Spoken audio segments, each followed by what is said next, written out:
Welcome to Hannity. This is a Fox News alert. 2016 GOP frontrunner Donald Trump canceled a campaign rally in Chicago earlier tonight amid security concerns.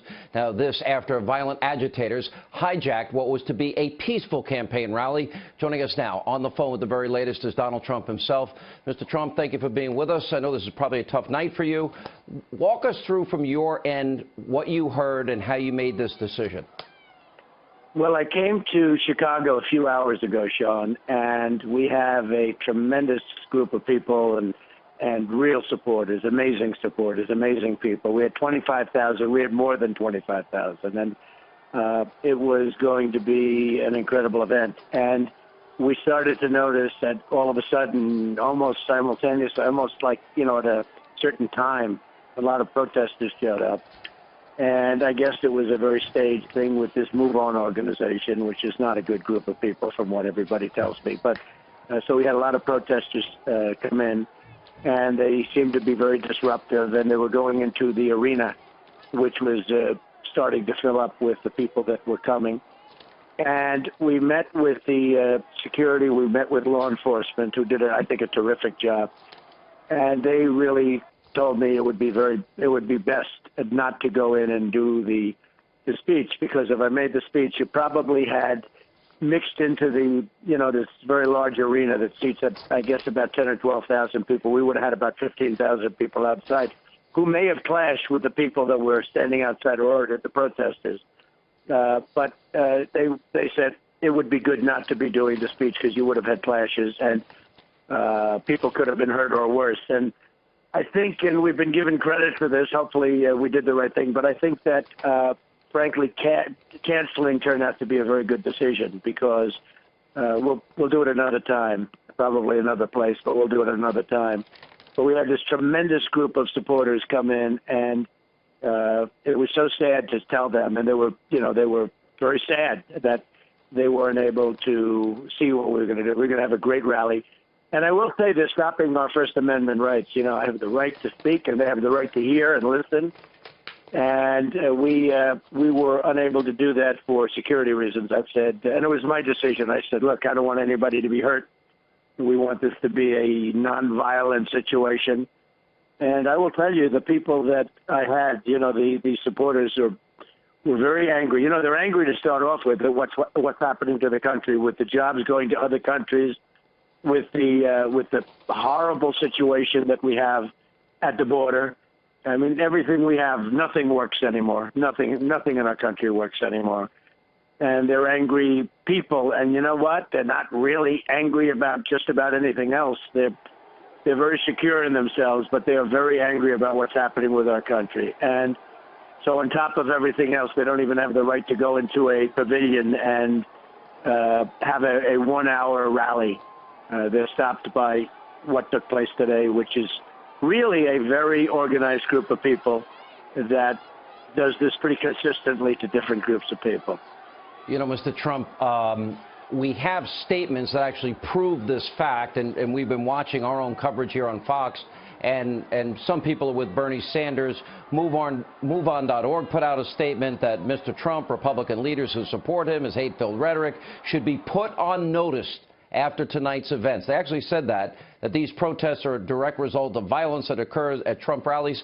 Well, I don't see any violence at Trump rallies. And I've been watching and flipping the dial tonight, and somehow people have been trying to flip this on you, some of your competitors, and frankly, some pretty ignorant so-called journalists have been trying to do the same thing, as if you stating your political opinions is responsible for this.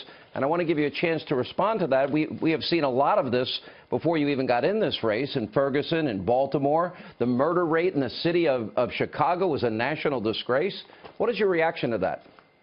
Well, I've had many rallies, and we have massive rallies, by far the biggest, much, much bigger than Bernie by, a factor of many times. I mean, we have a couple of weeks ago, we had 35,000 in Alabama. We have 25,000 routinely. And we don't have problems. We have some protesters.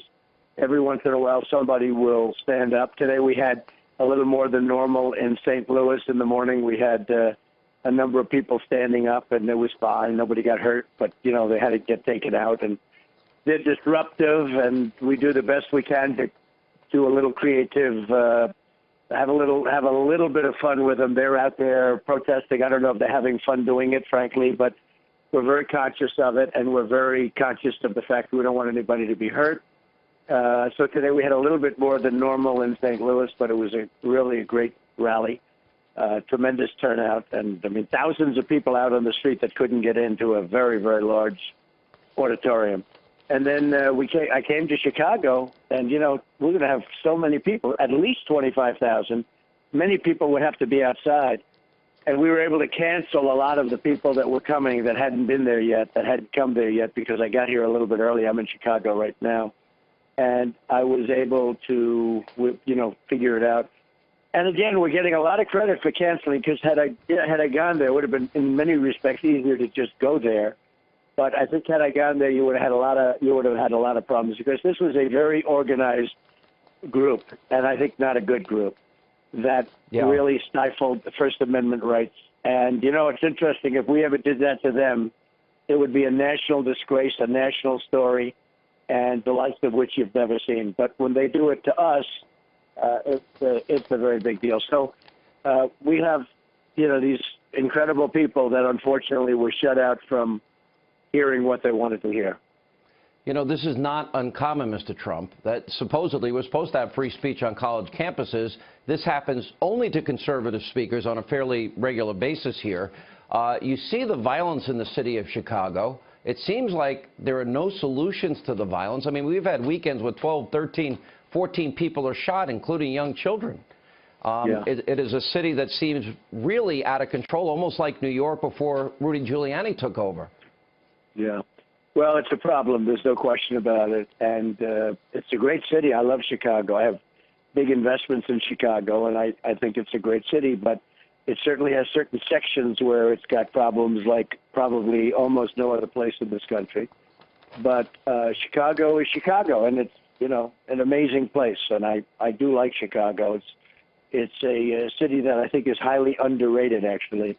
But and you know, they hear about some of the statistics, and that's a shame. That's a horrible shame, and it's too bad they aren't able to do something about it. But this was, I think, very unrelated to that. This was an organized group. They knew that we were going to have thousands of people coming.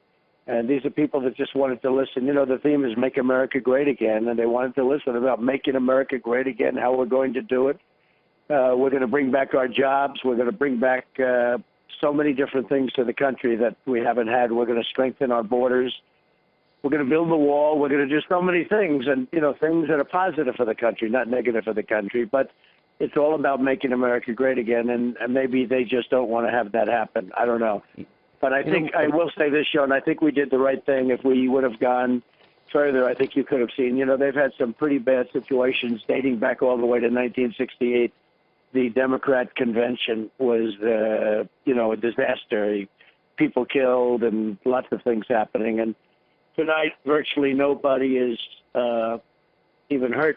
And we made a very good decision. We've been given credit for making a very good decision, and we worked very closely with law enforcement, and they gave us some really good advice. Let me talk about a double standard, because I watched and I listened tonight, and people said, well, Neil, they quoted you from saying, I assumed it was joking, you know, well, in the old days, you know, we wouldn't take that sort of thing. But they never seem to pay attention to some of the rhetoric of the president. The president has said Republicans want dirty air and dirty water. He talked about the police. The Cambridge Police acted stupidly. He said there's a long history in this country of African Americans and Latinos being stopped by law enforcement disproportionately.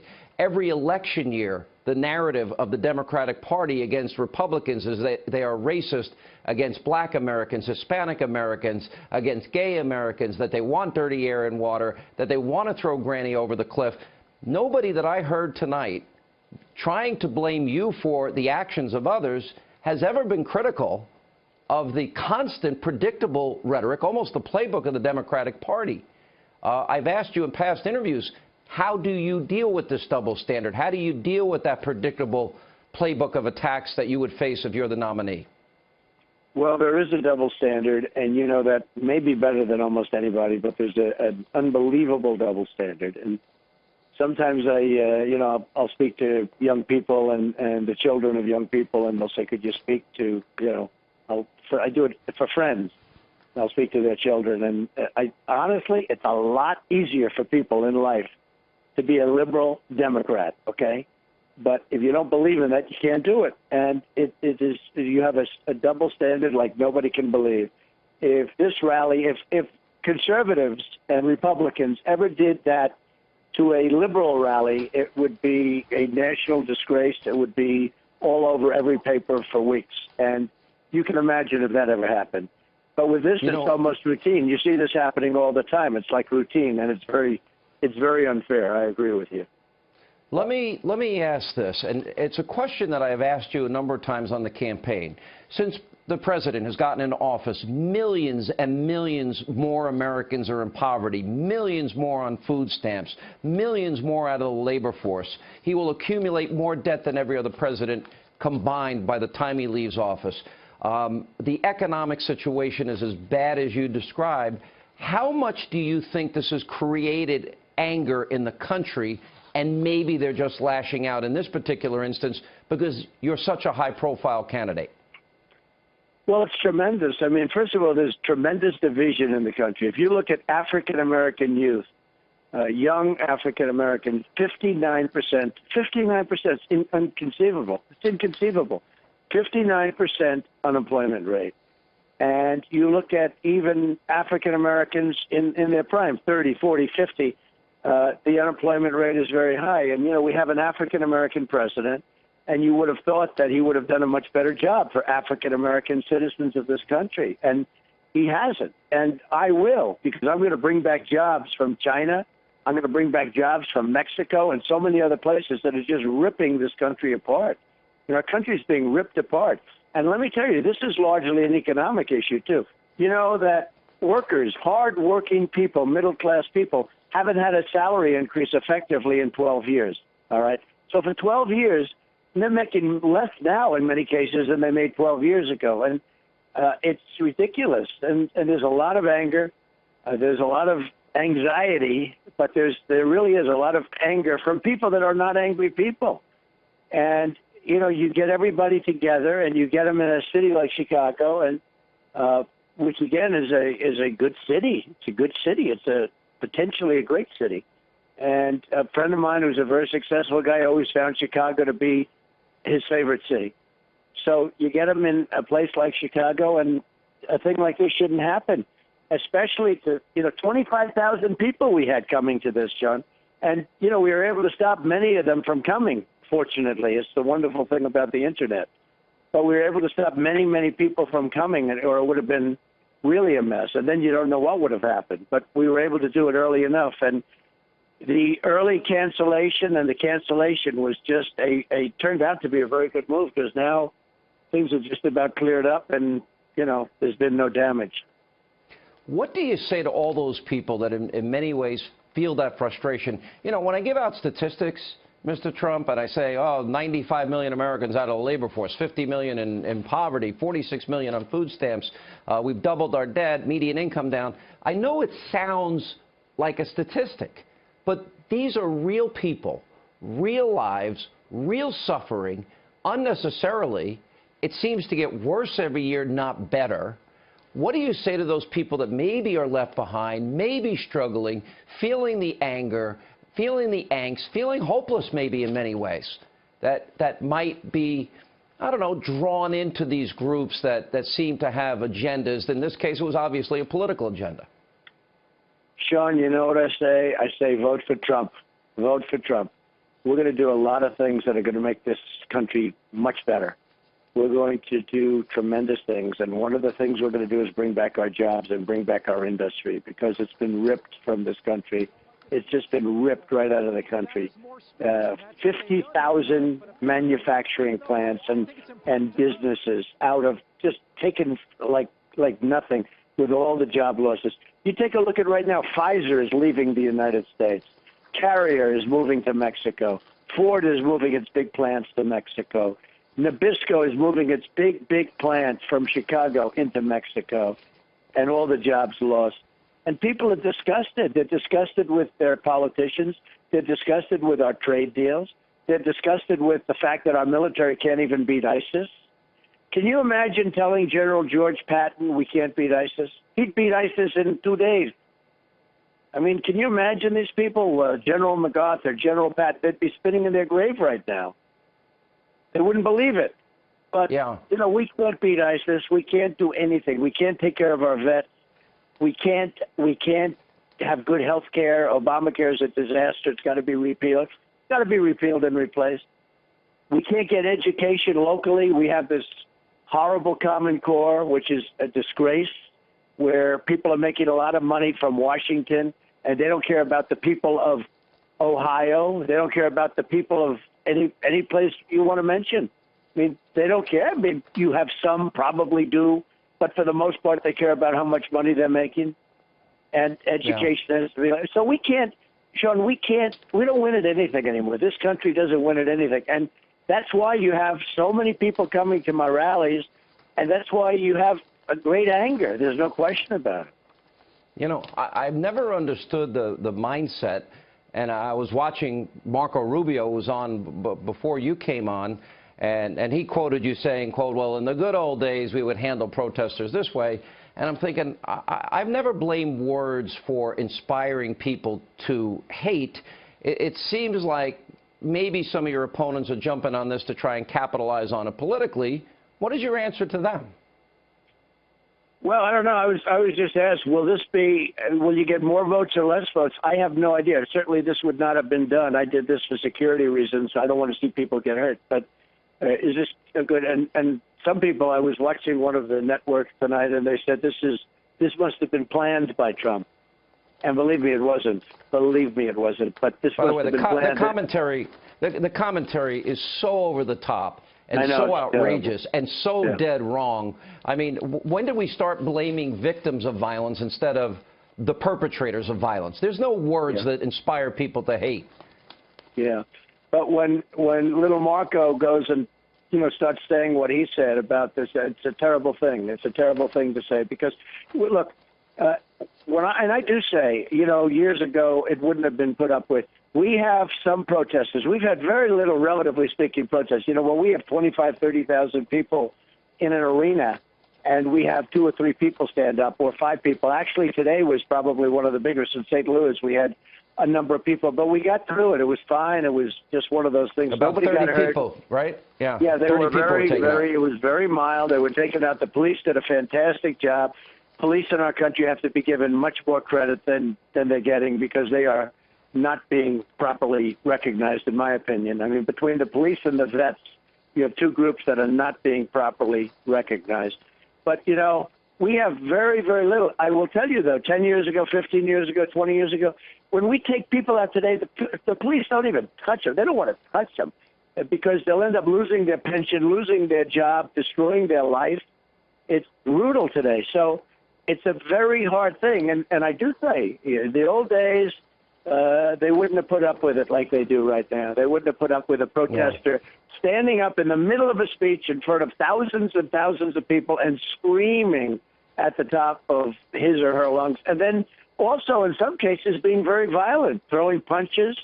And then when the people surrounding this person, people that are getting hit, start throwing punches the other way, the story of the next day is how violent the room was, as opposed to this particular protester or protesters that actually were causing the problem. And I see it because I'm making a speech. I'm on high, I'm on the platform, and I'm able to see it. And I see some people that are really, bad. They're bad dudes, and they're throwing punches. And when the punches are thrown back, it's always their fault. It's always the person, the supporter.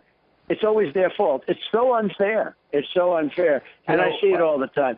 But we've had very, very little problem. And we've actually, relatively speaking, for the amount of people, for the tens of thousands of people that go to every event, we've had very, very little problem.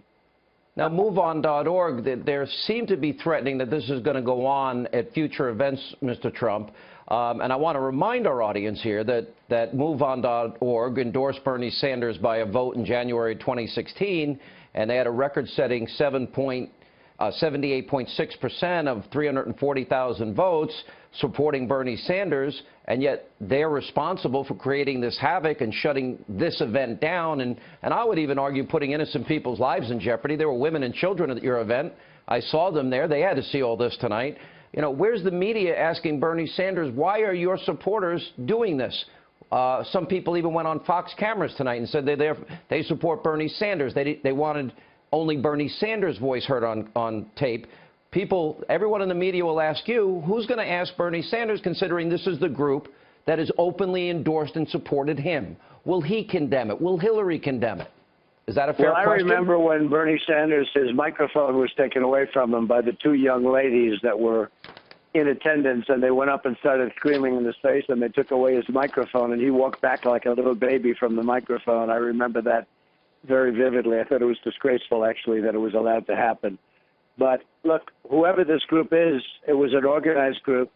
And at some point, you know, people are going to get fed up with it. Let me just tell you, Sean, at some point, we had people waiting in line for 5 and 6 and 7 hours to get in. And then they get in and they get shut out, and they get, you know, what you're talking about, right of free speech and all of the other things that we're talking, you know, that we all know. It's so unfair. But you had people that got here at 11 o'clock and 10 o'clock in the morning, waited all day, and then they get protesters. And the protesters all showed up pretty much at the same time, so it was totally organized. They didn't just drift in.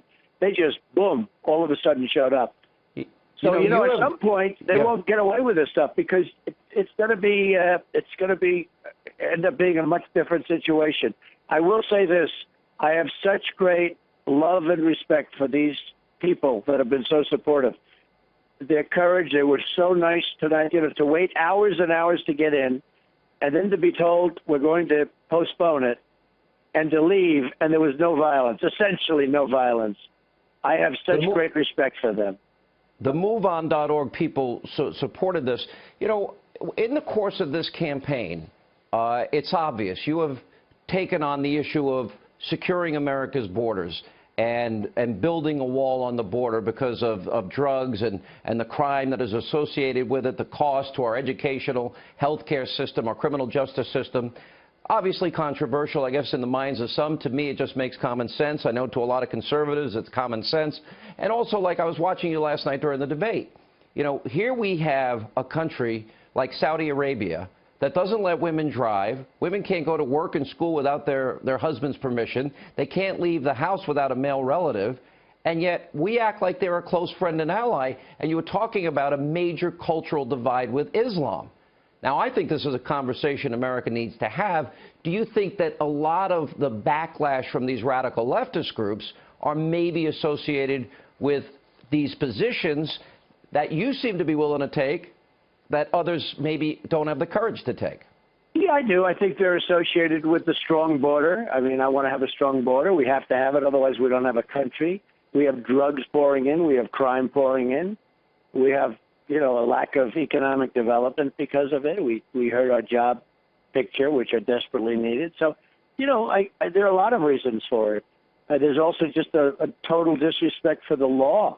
You look at what happens. I mean, it's a total disrespect for the law. And they have to be careful, because things like this and incidents like this, you know, countries build up great anxiety, and they build up something that can be very combustible, and that would be a terrible thing. And that's what I didn't want to see tonight. I mean, when I flew in, I was 2 hours early, and I flew in and I said, I met with law enforcement, and they discussed, and they were totally prepared to go through it. And they said it'll be actually hard getting in and could be even harder getting out. And I said, what do you recommend? They said, this could be a real mess if the people clash. And I didn't want to see people get hurt. At the same time, I think it's really unfair to those great people that spent all day waiting in line to get in, and now they end up going home empty-handed. I don't like it. Now, did law enforcement recommend this to you as well? You have Secret Service protection. They did. They recommended it. They did strongly recommend it, and I understood it. I understood exactly what they said. They're very professional. The law enforcement, I think, did a great job, because, you know, you could see it. Had this gone forward, that was a staged deal by Move On or whoever might be doing it, but that was a stage deal. Had this gone forward, there would have been tremendous clashes, and a lot of people would have been hurt. So, and now I see the streets are empty. I know I'm watching your show, and it looks like you have a picture from much earlier. We do. We have a picture from earlier. Right. The streets are now empty.